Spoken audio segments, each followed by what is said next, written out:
Hi, I'm Sam Hopley from Timebanking UK, and I've got two hats really. Timebanking UK is a sort of national federation organisation really of time banks. There's around about sort of 350 across the country, and there's around sort of 20,000 people time banking. Every single one of them's different, and every time bank's different, and they're different because they're owned and they're grown locally. They look local, they smell local, they taste local, and they totally fit a local connection. The other hat I want to wear, away from the sort of Time Banking UK hat, and really why I got sort of passionate myself in time banking, is I work in a community centre in King's Cross that works with sort of homeless, mental health, refugee and people that have sort of substance misuse issues. And we have a gag there. We've got a very special table tennis table. It's a really special table tennis table. Do you know why it's special? Because you've got to have mental health problems to use it. The old people have got theirs, the Bengalis have got theirs, the Somalis have got theirs, the refugees have got theirs, and we had ours. And somehow, over the last few years, we've managed to wrap people up in a sort of silo of service. And we see 1,200 people a year, and we see them in the crypt of a church, and the crypt of the church has no windows. And I got really fed up in the crypt of a church with no windows, seeing 1,200 people a year. And every time I picked up the phone and I said, "Hi, it's Sam from the Mental Health Day Centre. Can some of our guys come across to your gym?" The gym that's 200 yards from our day centre with 1,200 people in with no windows. You know the gym that the National Lottery just spent £1.5 million on refurbing. You know the lovely new shiny one that you can't really get anyone in? The one that's empty quite a lot of the time? Can some of our guys come and use it? Well, risk, health and safety, mate, you know, we would like them to. Perhaps they could come on a Tuesday afternoon at 2 o'clock when we have a specialist worker there. Hi, it's Sam from the Mental Health Day Centre. Can some of our guys come to the Adult Education College and learn IT? Oh, don't worry about that. We'll send someone out to you. They've got laptops. Don't worry about that. We'll keep them wrapped up in this silo of provision. And somehow, by accident, we've ended up in these bumper cars of silos. And then us professionals spend a lot of our time trying to work out how we mainstream, how we connect people.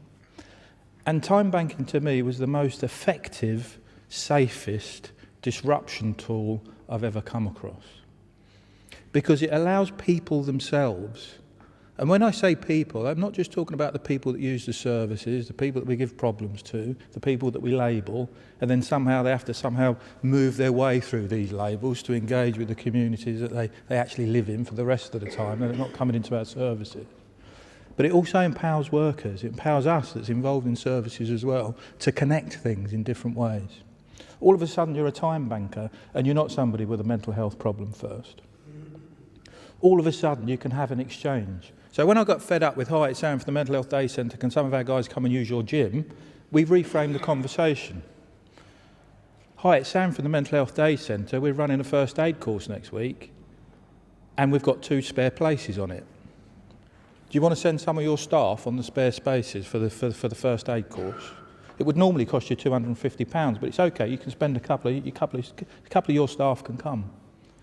But we want something back. We want you to offer something to somebody else." So the Day Centre now is one of the largest time banks in the country. In the last 12 months, we've exchanged something like 97,000 hours. There's 500 local organisations involved that since Christmas have actually exchanged 6,500 hours. And what does that actually look like? It looks like a local theatre that uses a community centre for rehearsal space. You know the sort of community centre that you can't get in on a Sunday afternoon because the staffing budget's been cut, and they're afraid to let somebody in there because they're not sure that somebody is going to be able to open it and close it, and they're concerned about insurance. That sort of community centre.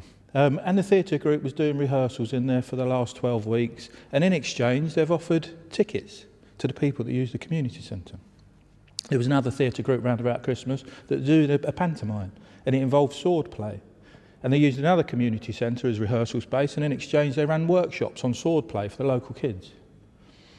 So there's a whole way in which we can be entrepreneurial and start to partner each other in really joined up ways that helps to disrupt the very things that we need to disrupt, if between us we're going to find some of the solutions that we need to find going forward to some of these problems. So I just want to reiterate, really, time banking essentially is about bringing people together, but it's bringing people together to safely disrupt.